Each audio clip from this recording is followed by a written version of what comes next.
In the opening scene, we see a young boy named Justin Witter saying goodbye to his school friends, before embarking on a woodland path towards home.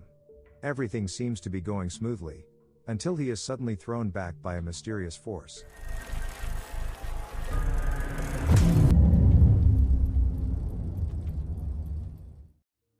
The focus then shifts to a family, including Jackie, the mother, and her son, Connor.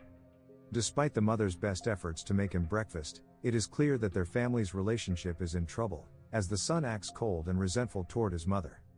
Moments later, Greg, the father, who has been sleeping on the couch, wakes up and goes to comfort his distraught son. It turns out that Connor behaves in such a way for a reason.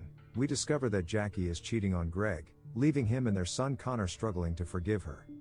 Jackie is trying to rebuild the shattered home, but little does she know there is trouble brewing in her household beyond the conflict within the family. In the morning, when Jackie is at work, Greg loses his cool, and throws his phone through a window, breaking it. His attention then falls upon Jackie's favorite mug, peculiarly placed on the roof. Growing suspicious, he investigates and finds cigarettes hidden within the mug, leading him to suspect Connor's involvement. Back to the strange event that happened to Justin Witter, it resulted in the boy disappearing without a trace. Here we learn that Greg is a detective in the town, and he just found out that the authorities recovered Justin's bicycle. Greg and Sbitsky, the lead officers on the case, receive news of these findings, which leads to a startling revelation when they also find a green pocket knife somewhere nearby. It turns out that similar knives were previously discovered underground alongside the bodies of 6 deceased boys. This points towards Cole Gordon, the convicted killer of those boys, as a potential suspect in Justin's disappearance. But there's a twist. Sbitsky had already incarcerated Cole, leaving questions about who is truly responsible for the incident. As time passes, an eerie atmosphere descends, heightening the tension in the house. When Jackie arrives home from work, she discovers her silverware missing, further unsettling her. There is also a noise coming from her bedroom, but to her relief, it is just the repairman dispatched by Greg to fix the window.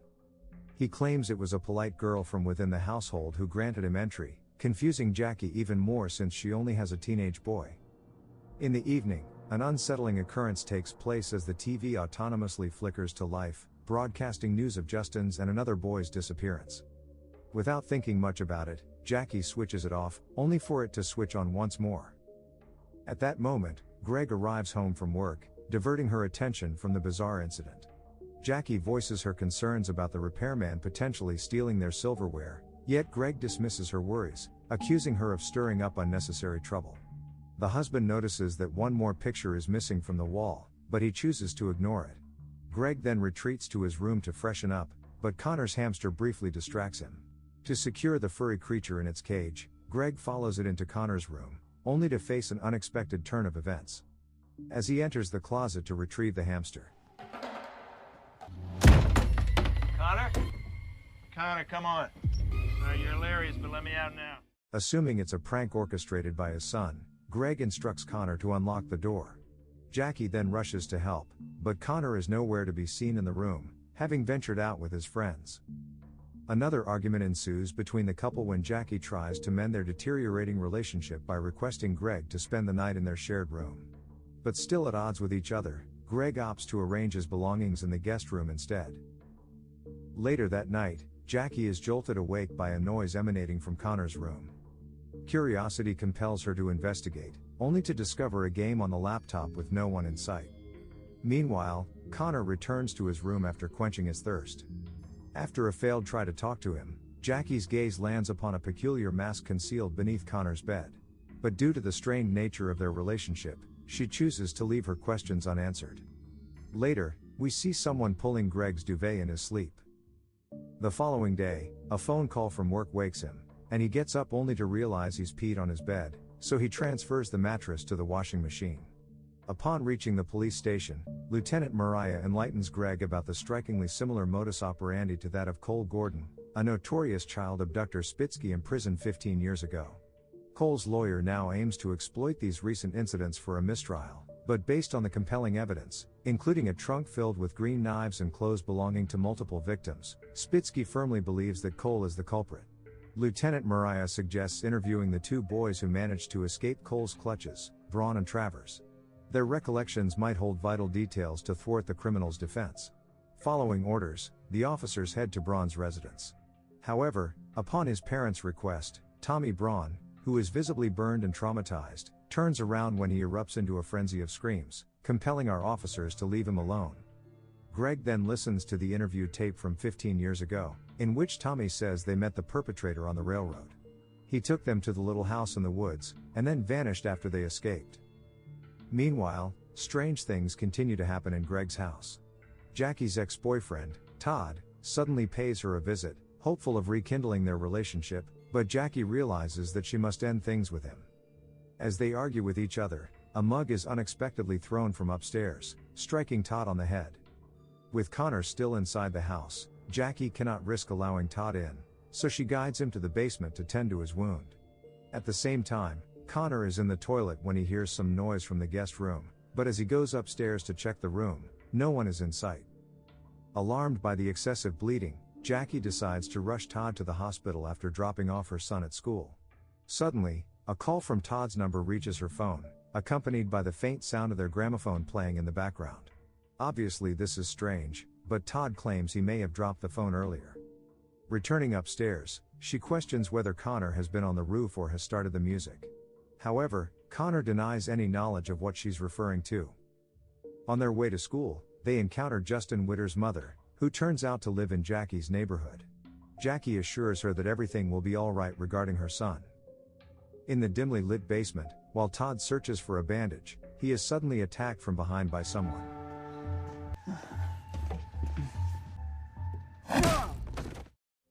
Afterwards, in the woods, Greg and Sbitsky make the startling discovery that someone had stopped Justin by rigging a rope between two trees, which explains the unseen force we saw at the beginning of the movie. Upon Jackie's return home to assist Todd in reaching the hospital, she discovers that he has already succumbed to his injuries. Later that evening, when Greg returns home, he receives another distressing news. Jackie implores his help dealing with Todd's lifeless body. She suspects Connor might have hurled the mug at Todd, inadvertently leading to his demise. Consumed by anger towards his wife, Greg refuses to risk their son's freedom by involving the authorities. They then bring Todd's lifeless body into the woods, and it is revealed that the couple has decided to bury Todd's body there. Meanwhile, while his parents are out working in the woods, Connor just returned home and begins playing games. Startled by strange noises from the laundry room, he ventures downstairs to investigate, only to stumble upon silverware inside the washing machine. Upon returning to his room, a message pops up on his laptop screen, inquiring about his knowledge of frogging.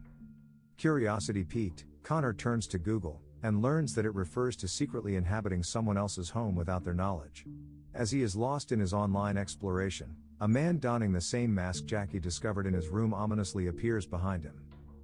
Once the couple returns home, their shock knows no bounds upon finding Connor bound in the bathtub, and beside him is the unmistakable green knife. As Jackie rushes unconscious Connor to the hospital, a scene unfolds with Lieutenant Mariah informing Sbitsky about a phone call they received from a girl, who claims to have spotted the kidnapper, while Greg doesn't answer his phone. Afterwards, we see that Greg is determined to apprehend the intruder in his house. While inspecting the guest room, Greg stumbles upon their family photographs that mysteriously vanished from their frames.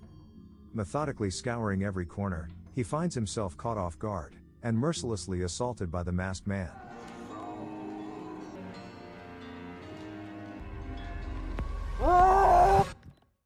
The movie then switches to a few days earlier, where we see two teenagers, Mindy and Alec, sneaking into Greg's house after the family leaves. Mindy is an experienced frogger, while Alec is a newbie who will be the cameraman to document their experience. They plan to occupy the guest room, and conceal themselves in an uninhabited space whenever the family returns home. They'll also stay no longer than 4 to 5 days before jumping to the next house. While Mindy tries to maintain a low profile and avoid disturbing the homeowners, Alec displays a lack of regard for such precautions by smoking outside. Later on, after Mindy has fallen asleep again, Alec sneaks out of the room, and captures footage of the family sleeping, including Greg, who is sleeping on the couch. On the next day, we're brought back to the event at the beginning of the film. While the mother is preparing the breakfast, Alec proposes the idea of toying with the family's sanity for amusement, but Mindy sternly forbids him from doing so. Afterwards, as Greg is getting ready to leave for work, he he notices that one of the family photos hanging on the wall is missing. The two Froggers then hear the sound of a broken window, and we already know what made it happen. It turns out that Alec was the one who unknowingly left the mug on the roof with the cigarettes inside, and when Greg checked the roof via the guest room, the duo was still inside, hiding from him. Later, a repairman arrives at the door, and since he has heard their conversation, Mindy grants him entry. This is why the man told Jackie that her daughter had let him in, and Alec is seen stealing Jackie's silverware. While Mindy puts their belongings in the basement, Alec takes a few sleeping pills from Greg's room, crushes them, and dissolves them thoroughly in a water bottle. Once they confirm the repairman's departure, Mindy firmly decides never to venture downstairs again, unwilling to take further risks. In the meantime, they learn the distressing news that Justin Witter, another local kidnapping victim from the past month, was taken while wearing a green soccer jersey in the nearby woods. Alec then deviously gives the drugged water to Mindy, causing her to become drowsy and fall asleep. Seeing the opportunity to torment the family, he employs a mobile app to play tricks with the television. Up next, his primary focus shifts to Greg. He releases the hamster from its enclosure, and lies in wait inside Connor's room. As soon as Greg enters the cupboard to get the animal, Alec locks the door, trapping him inside. Open the door. I heard pounding. Later that night, while everyone is asleep, it is revealed that Alec is the one who pulled the duvet and urinated on Greg that night. The following day, Mindy catches him smoking on the roof and pleads with him not to engage in such behavior, terrorizing people and disrupting their lives. Alec argues that they should simply have fun, but Mindy urges him to stop. In a fit of annoyance, Alec hurls the mug to the ground, unaware that Todd is standing below. Overwhelmed by the situation, Mindy decides it's time to leave the house. However, their belongings are still in the basement, and then suddenly, Connor makes his way towards the room to investigate the commotion they caused, so they have to stay hidden for a while. To divert Jackie and Todd's attention, Alec devises a plan involving Todd's dropped phone. Hearing the music voice on the call, Jackie returns upstairs, allowing Mindy to retrieve her luggage from the basement. This is when Jackie asks Connor about the music being played on their gramophone, and then the mother sends the son to school.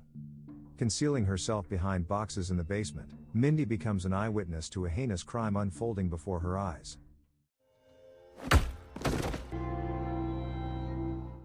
To our surprise, the man who viciously strikes Todd on the head is none other than Greg himself. He then retrieves a bag from the basement, placing it in the trunk of his car alongside the bat. Greg actually returns home to get the document he left behind, before heading back to the office. When Mindy is about to leave the basement, Jackie unexpectedly returns home, forcing Mindy to stay in the basement. Later that evening, the couple argue about Todd's body, while Mindy witnesses Greg acting like he just found out. On the other hand, Alex strategically places a destroyed family photo from Greg's collection inside the guest room. As Greg and Jackie leave the house to bury Todd, Mindy cautiously returns upstairs, only to witness Alec binding and restraining Connor while wearing the unsettling mask. Filled with panic, she attempts to contact the police, but Alec intercepts her and unintentionally causes Mindy to fall down the stairs, losing consciousness. Despite initially refusing her instructions, Alec's concern for his friend compels him to take her to the hospital. Setting Connor in the bathtub with the green knife nearby, he hides Mindy and her luggage in Greg's car trunk, and attempts to start the vehicle. Unexpectedly, the couple returns from the woods, forcing Alec to take refuge in the garage. After discovering Connor's condition, Jackie rushes him to the hospital, while Alec's plan hits a snag when Greg takes off in his own car. Meanwhile, Mindy, who is still in Greg's car, awakens to discover a green jersey in his bag, the same one worn by the missing boy on the day of his abduction. At this point, it becomes clear that the kidnapper of Justin Witter is none other than the detective himself. When the car halts in a secluded area, Mindy seizes the opportunity to contact 911, revealing the kidnapper's location, but since she doesn't know the exact place, the authorities will take some time to track her on GPS. In the midst of the woods, she comes across a caravan, aka the little house, and decides to look into it. As she enters, she discovers the shocking sight of the two missing boys confined inside. But to her bad luck, Please hurry, he's out there. It's gonna be okay. she is captured by our detective Greg, and his eyes catch sight of the camera, allowing him to learn that Mindy and her friend have been secretly residing in his home for several days. Long story short, he takes Mindy back to his house, and asks her to stand up, before shooting at her, resulting in her demise. Retrieving another pistol from his jacket, Greg fires a shot at the opposite wall, and cunningly positions the weapon in Mindy's hand, creating a false narrative of her attacking a law enforcement officer. Back to the earlier scene, after Greg stumbles upon their family photographs in the guest room, he finds himself caught off guard, and mercilessly assaulted by the masked man who turns out to be Alec.